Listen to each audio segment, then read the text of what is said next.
당신은 어디로 가고 있나요? 어디로 가나요? 라는 제목입니다. 한 주간도 성령의 인도하심으로 잘 살아오셨죠? 아멘. 지금 여러분이 여기에 있음이 축복이고 행복입니다. 주의 이름으로 사랑하고 축복합니다. 지난 오병이어의 기적을 이제 체험한 사람들이, 지난주에 오병이어 나눴습니다. 오병이어의 기적을 체험한 사람들이 다시 그곳에 가봤어요. 가봤지만 예수님과 제자들은 그곳에, 기적을 베풀었던 그곳에 안 계셨습니다. 그것을 알고는 이제 이들이 배를 타고 가버나움으로 예수님을 찾아갔습니다.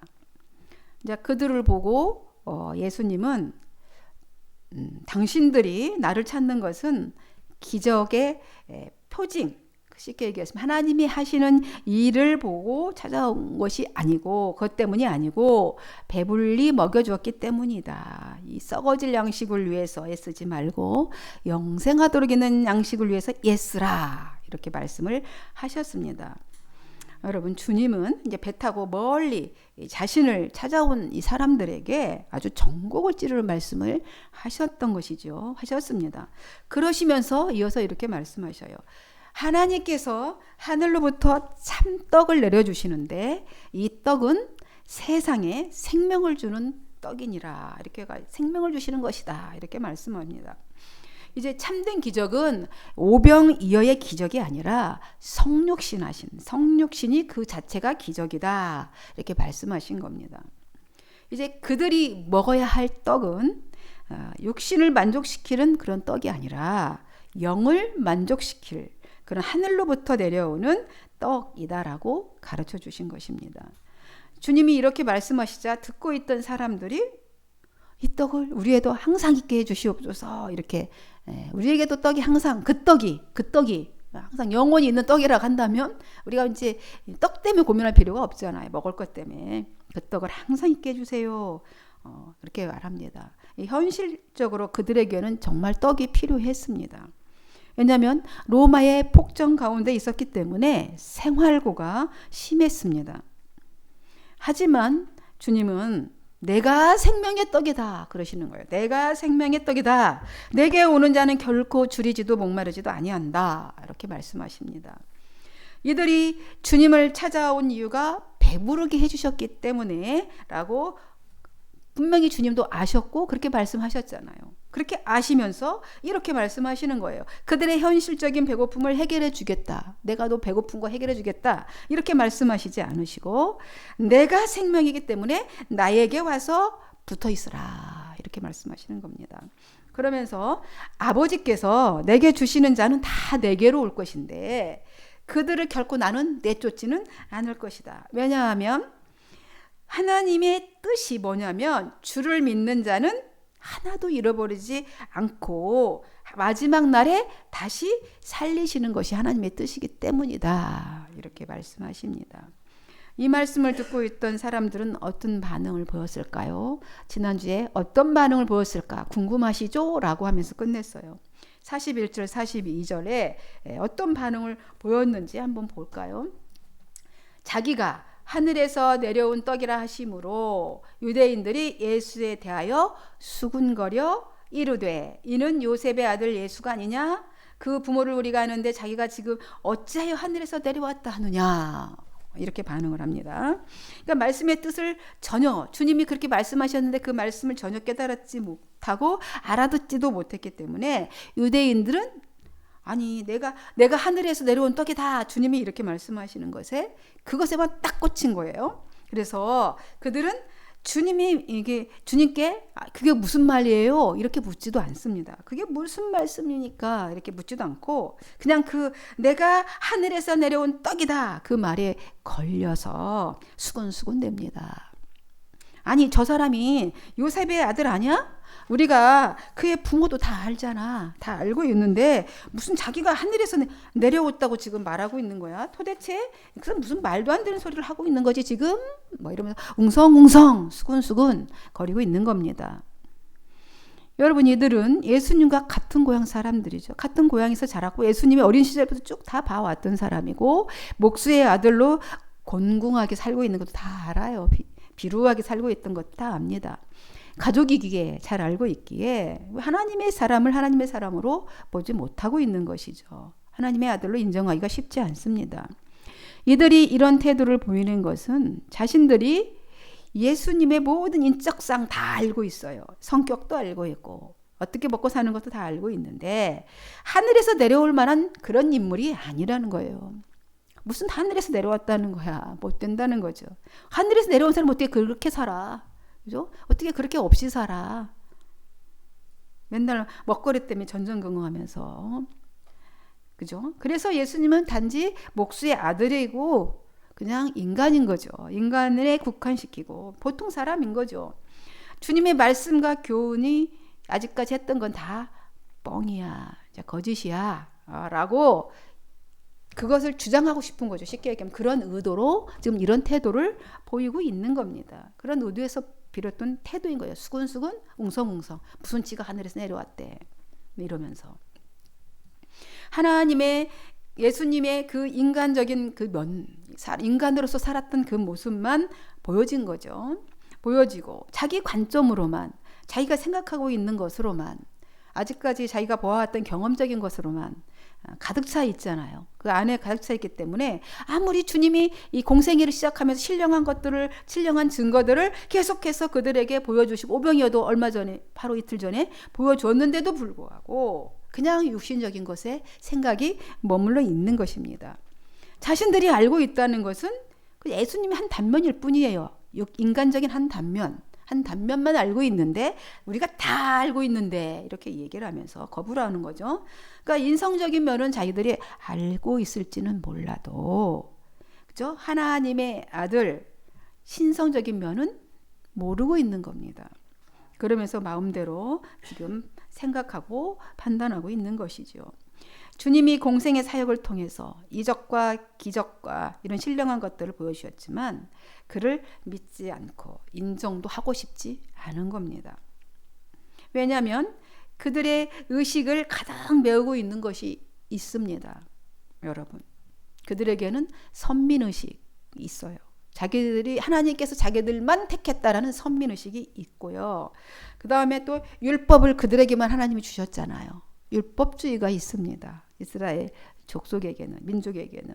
그리고 세속주의적, 그 시대적인 흐름에 따라 들어온 세속주의적인 사고가 예수님을 규정해버린 거예요. 그런 것들이 예수님은 이런 사람이야. 우리가 보여지는 대로 딱 규정해버린 겁니다. 그들의 여망 속에 오시는 그들이 여망하고 바랬던 그 여망 속에 오시는 선지자이거나 또 메시아로 오시는 분은 그렇게 가난하고 비천한 일을 하는 사람이 아닙니다. 그죠? 아니어야 했어요. 그런 그런 분이 메시아일 리는 없는 거죠. 이런 사람이 어떻게 기적을 베풀었다고 해서 조금 했다고 해서 마술사도 기적을 베푸니까 사탄도 기적을 베풀잖아요. 기적을 베풀었다고 해서 하늘로부터 내려오신 메시아라고는 도저히 나는 받아들일 수가 없다. 인정할 수가 없다라는 겁니다. 그래서 그런 태도를 보이고 있는 것입니다. 그런 태도를 보고 주님이 이렇게 말씀하십니다. 서로 수군거리면서 내가 한 말을 트집 잡지 마시오. 그렇게 얘기합니다. 그리고 이어서 하나님 아버지의 이 선제적인 은총, 하나님이 먼저 은총을 내려주셨기 때문에 우리가 구원받은 거잖아요. 선제적인 은총에 대해서 말씀하십니다. 나를 보내신 아버지께서 내게로 이끌어주지 않으면 아무도 내게로 올 수가 없소. 이제 여러분 여기 앉아있는 것이 아버지께서 성령이 인도하지 않으면 요 안에 올 수가 없는 거예요. 나는 내게로 오는 사람은 그지만 마지막 날에 내가 다시 살려낼 것이요. 이렇게 말합니다. 그들에게, 지금 못 알아듣고 있는 그들에게.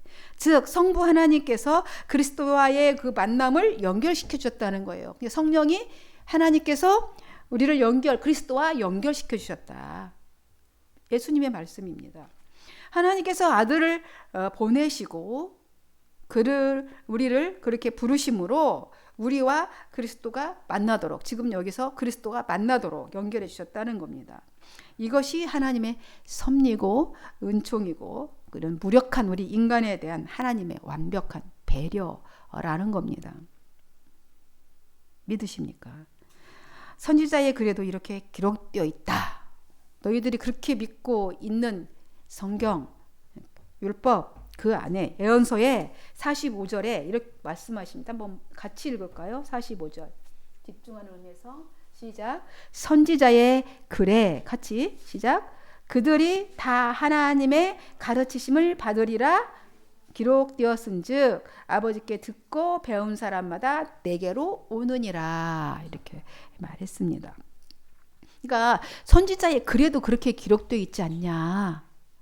그렇게 그러니까 선지자의 글에 54장 이 본문이 어떤 말씀인가 찾아봤더니 이사야 54장에 있는 말씀이에요. 13절에 있는 말씀. 그러니까 내 모든 자녀는 여호와의 교훈을 받을 것이니 내 자녀에게는 큰 평안이 있을 것이다. 이 말씀이에요. 그러니까 예언서에도 그들이 모두 하나님께 가르침을 받게 될 것이다 라고 했다는 것이죠. 그러므로 아버지께 듣고 진리를 배운 사람들은 모두 주께 그리스도께 나올 것이다 라고 지금 말씀하고 계십니다.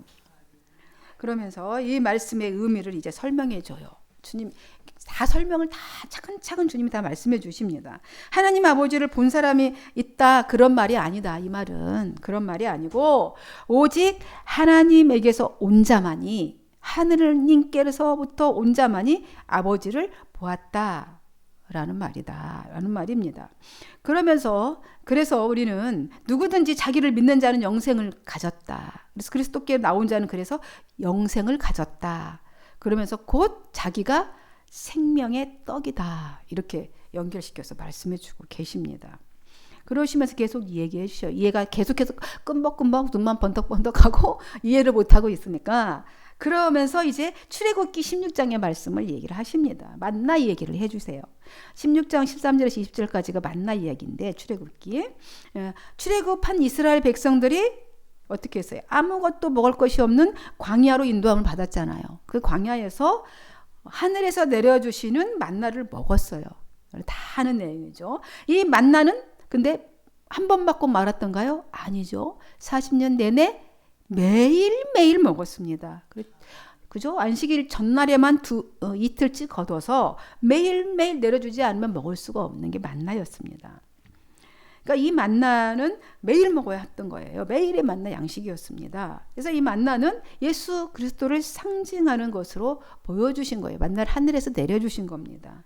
이 만나를 근데 주님이 말씀하셔요. 그 만나 먹었어도 다 죽었잖아. 그죠? 광야에 그 1세대 다 죽었잖아요. 만나를 매일 먹여주셨네. 그들은 모두 죽었어요. 그러나 하늘에서 내려오는 이 참떡이 있는데 이 떡을 먹는 사람은 결코 죽지 않게 된다는 겁니다. 그러니까 도저히 이해가 안 되는 거죠. 이해가 안 돼요. 주님은 자신이 하늘에서 내려온 살아있는 떡이고 이 떡을 먹으면 영생한다고 하십니다. 그리고 자신이 줄 떡은 세상에 생명을 주는 자신의 살이다. 생명을 주기 위한 자신의 살이래요. 이 말씀을 듣고 있는 사람들이 또 난리가 납니다. 도대체 무슨 말씀을 하시는 겁니까? 여러분 알아듣겠습니까? 제가 설명해 주니까 알아듣는 거잖아요. 그죠? 성경 보니까 알아듣는 거예요. 신약이 생겼으니까.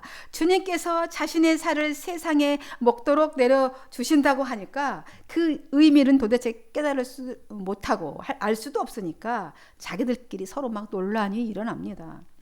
대체 사람이 무슨 수로 자기 살을 우리에게 먹이겠다고 저렇게 말씀하는 거야.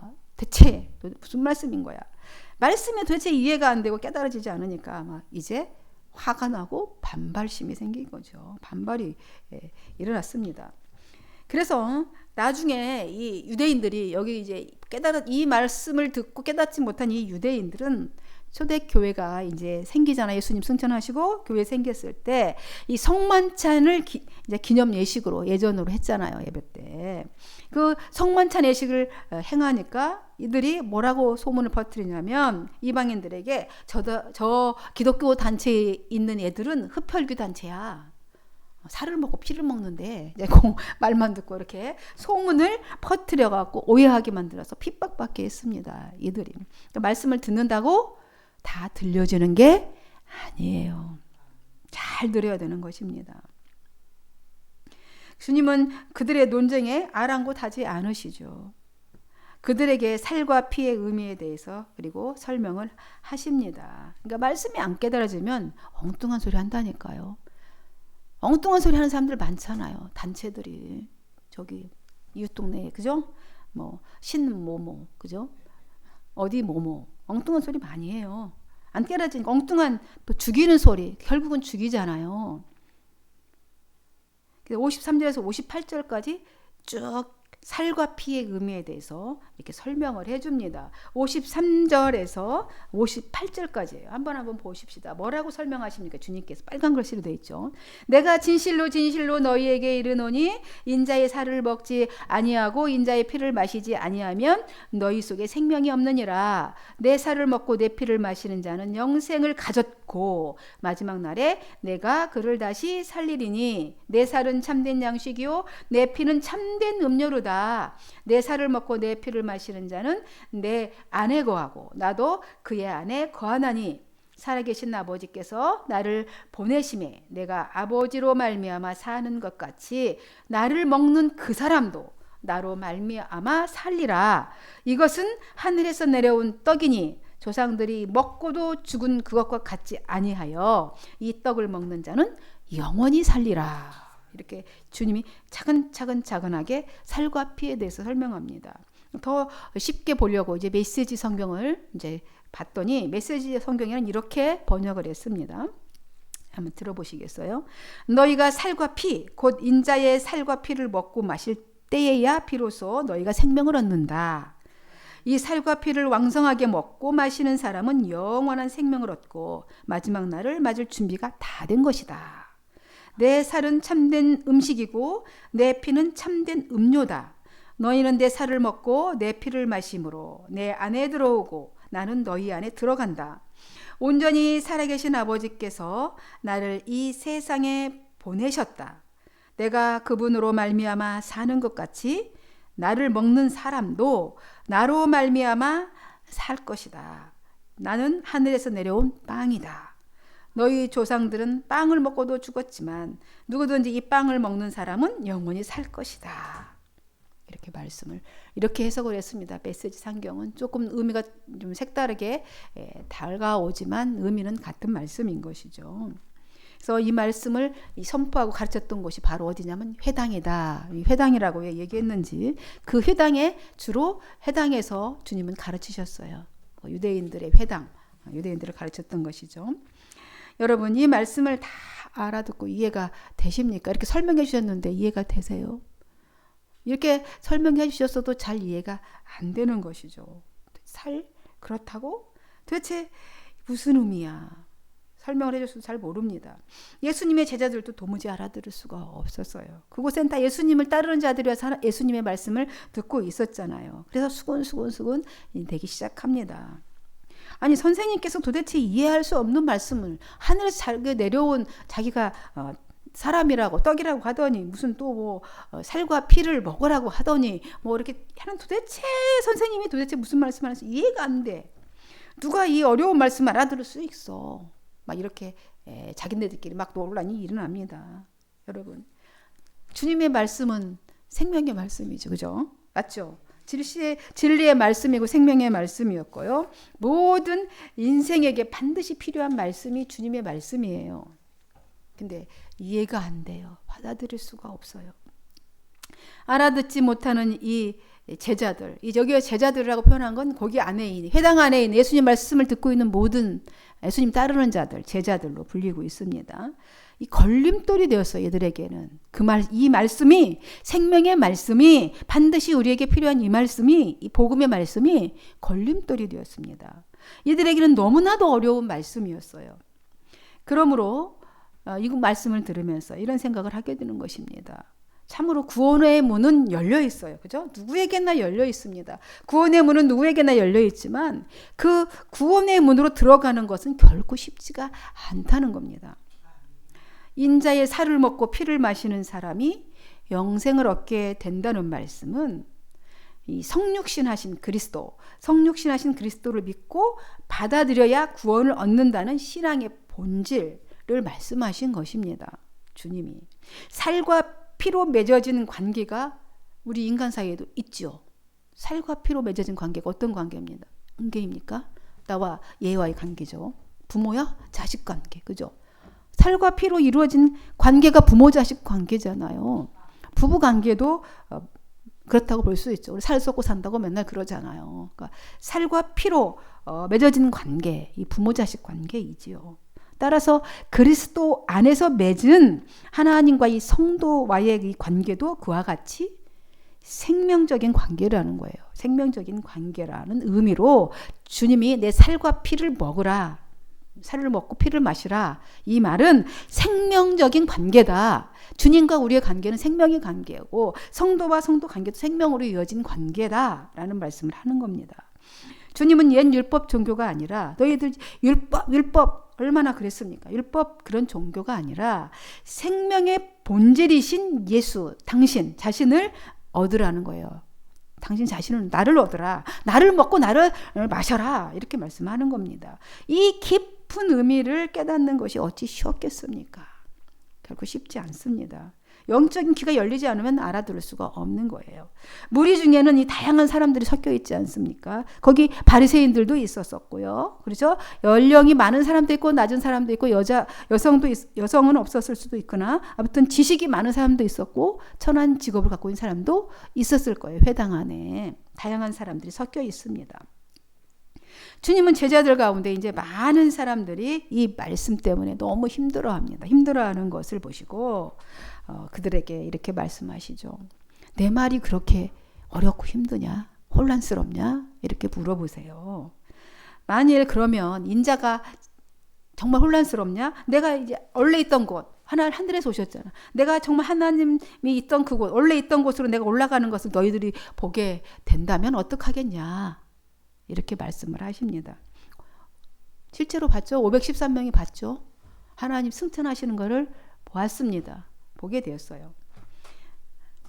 그게 보게 되면 어떡하겠느냐? 이 질문을 하신 까닭은 아직도 너희가 옛사상에 젖어서 예수의 살을 먹고 피를 마시는 새로운 구원의 사상, 새로운 구원을 말씀하고 있는데 내가 이 복음을 말씀하고 있는데 이해하지 못하고 있느냐 이렇게 말씀하시는 겁니다. 내가 진짜 왔던 곳을 올라가게 되는 것을 보게 되면 어쩌려고 이러는 거죠. 그리고 그들에게 대답도 구하지 않으시고 바로 이어서 이 얘기를 하시죠. 뭐라고 얘기하십니까? 살리는 것은 영이다. 살리는 것은 영이니 육신은 아무것도 줄 수가 없다. 내가 하는 이 모든 말은 성령의 말이다. 영의 말이다. 영의 말이다. 생명을 만드는 내는 말이다. 주님이 말씀하시는 것은 생명의 말이라는 거예요. 그런데 너희 가운데 나를 믿지 않는 자들이 있구나. 이렇게 말씀하십니다. 이 말씀은 영과 육이 서로 영은 영하고 육체는 서로 대립적인 관계다. 이런 말씀이 아니에요. 영과 육은 완전히 다른 것이고 이런 말이 아니에요. 대립될 수가 없어요. 어떻게 영과 육이 대립됩니까? 아니죠. 인간은 영과 육이 같이 있는 거죠. 영과 육이 합해질 때 온전한 인격이 되는 겁니다. 그래서 영적인 인간이라는 것은요, 육신이 없는, 육신을 무시하는 것이 아니라 그 육적인 욕구, 육신이 있는데 육적인 것을 욕구를 제어하고 좀 다스리고 그 육신을 영에 예속시키는 거예요. 영에 속박되도록 이렇게 하는 것이 영의 사람인 거예요. 할 수 있는 것이 영의 사람이라는 말입니다. 그러니까 성도가 이렇게 추구해야 될 인간성인 거죠. 그러니까 우리 육이 없는 게 욕은 있어요. 똑같이 욕구 다 있습니다. 그 욕구라 그 욕망을 그 탐욕을 영적인 것이 영이 제어하고 다스리는 거예요. 영적인 사람인 것입니다. 그러나 믿지 않는 자들이 있다는 거예요. 주님이. 그렇기 때문에 주님은 하나님 아버지께서 내게로 이끌어주지 아니하시면 아무도 내게로 올 수가 없다라고 말씀하신 것입니다. 그러자 듣고 있던 제자들이 이 주님의 말씀이 도저히 받아들여지지가 않아요. 너무도 거북스럽고 거부감 생깁니다. 그래서 어떻게 합니까? 떠나가 버립니다. 안 들으려고 떠나갑니다. 12명의 제자만 덩그러니 남았어요. 이 말씀을 준비하면서 공감이 되면서 감동이 오더라고요. 주님의 마음이 얼마나 참담하셨겠습니까? 12명 딱 남았어요. 그래서 그들에게 주님이 묻습니다. 너희도 떠나가려느냐? 그래서 나는 떠나가려느냐 묻지 않고 너도 떠나가라 그랬어요. 제가 죄를 지었어요. 죄송해요. 너도 떠나가라 그랬습니다. 떠나가려느냐? 너희도 떠나가려느냐? 이렇게 주님이 묻습니다. 그러자 시몬이 득달같이 나서죠. 아주 유명한 답변을 합니다. 너무나 잘 알죠. 무슨 말씀이죠? 생명의 말씀이 주님께 있사온데, 참된 생명의 말씀이 주님께 있는데 우리가 어디로 가겠습니까? 베드로가 그렇게 말합니다. 저희는 이미 주님이 보내신 하나님의 그 일에 거룩하신 그 분임을, 하나님께서 보내신 그 거룩하신 분임을 내가 확신하면서 내 인생을 주님께 걸었어요. 그러니까 그래서 배를, 물고기 자비를 접어두고, 그죠? 직업을 버리고 내가 주님만 따라가고 있지 않습니까? 이렇게 말하는 거죠. 주님 마음을 아주 기뻤겠을까요? 다 알고 있는데, 그죠? 주님이 어쨌든 기쁜 대답이었을 것 같습니다. 그런데 주님이 이때 그렇게 고백하고 있는데, 그래? 그럼 칭찬해 주면서 고맙다 그래야 되잖아요. 뭐라고 말씀하십니까? 소름 돋는 말씀하셔요. 좀 소름 돋아요. 내가 너희 12를 선택했어. 너희 12를 지금 선택했는데 너희 중에 한 사람은 마귀야. 이러시는 거예요. 그러면 제가 여러분 있는데, 여러분 하나님께서 부르셨어. 근데 이 중에 한 사람은 마귀야. 그러면 어떨 것 같아요? 소름이 돋지 않습니까? 너희 중에 하나는 마귀다. 이렇게 말씀합니다. 이 사람은 가룟 유다 두고 하시는 말씀이죠. 64절에 그러면서 이미 이 말씀을 하시기 전에 밑밥을 깔았어요. 보면 64절에 뭐라고 했느냐면, 뭐라고 했습니까? 64절에 한번 읽어보실래요? 누가 눈이 침침하네.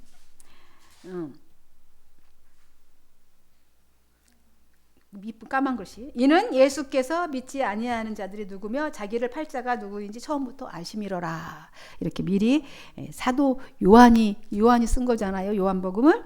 사도 요한이 미리 이 말씀을 주님이 하실 거를 알고 미리 이 말씀을 하시기 위해서, 하게 하기 위해서, 돋보이게 하기 위해서 이미 밑밥을 깔아 놓았던 거죠. 그렇게 삽입절을 이상하게 왜 갑자기 뜬금없이 이 말씀을 이 흐름에 맞지 않게 넣었나 그랬더니 여기에 밑밥을 넣었던 거더라고요. 여러분, 예수님을 떠난 사람들은 이 주님의 말씀이 어려워서 떠난 것이 아니에요. 말씀이 어려워서 떠난 것이 아니고요.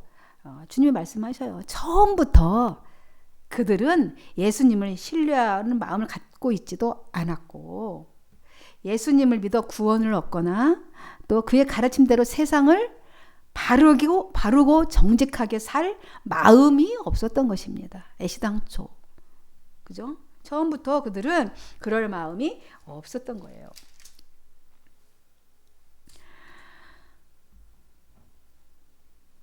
그래서 이들은 주님을 떠나갔습니다. 하지만 주님을 따르는 이 선택받은 이 제자들은 위대한 신앙 고백을 했습니다.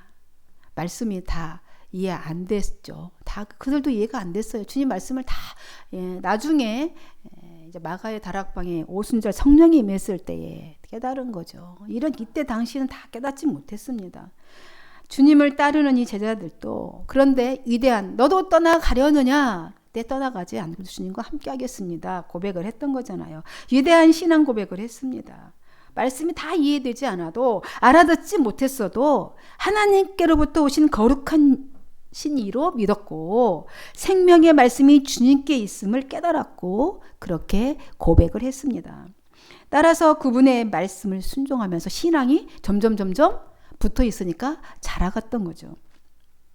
저는 이 말씀을 준비하면서 예수 그리스도를 믿는다는 것이 얼마나 축복된 것인 것을 깨닫게 됩니다. 하나님이 작정하고 나를 살리려고 하시는 그 열정 안에 그분의 은총으로 선택되었다는 거 아닙니까? 너무 감동입니다. 성도 여러분, 오늘도 우리에게는 선택해야 할 여러 가지의 길이 놓여 있습니다. 많은 사람들이 이제 가는 주님을 떠나는 길이 있고요. 어떤 상황이 벌어져도 말씀을 붙들고 주님 앞에 있는 그 길이 있고요. 또 예수님에게 붙어 있다가 자기 뜻대로 안 되니까 배신하는 길이 있습니다. 이 길 중에는 생명의 길이 있고 또 사망의 길이 있습니다. 당신은 지금 어디로 가고 있나요? 여러분은 지금 어디로 가고 있습니까? 깊은 자기 성찰을 하시고 정말 내가 어디로 가고 있는지 성찰해야 돼요. 매일. 그래서 기도가 필요합니다. 생명길에 있으십시오. 생명의 길에 있으십시오. 두 길밖에 없습니다. 사망의 길 and 생명의 길. 예수 그리스도의 말씀이 생명의 길이고 진리의 길이고 영생의 길입니다. 기도하겠습니다. 하나님 아버지 감사합니다. 오늘 주님이 우리에게 묻고 있습니다. 너는 지금 어디를 향하고 가고 있느냐? 주님, 우리는 생명의 길로 걸어갑니다. 성령님, 우리를 붙들고 절대 손을 놓지 말아 주시옵소서. 오늘도 주님의 말씀을 붙잡고 또 세상으로 나갈 것입니다. 주님 동행하여 주시고 승리의 삶을 살게 하옵소서. 축복하고 그리스도이신 예수님의 이름으로 기도하옵나이다. 아멘.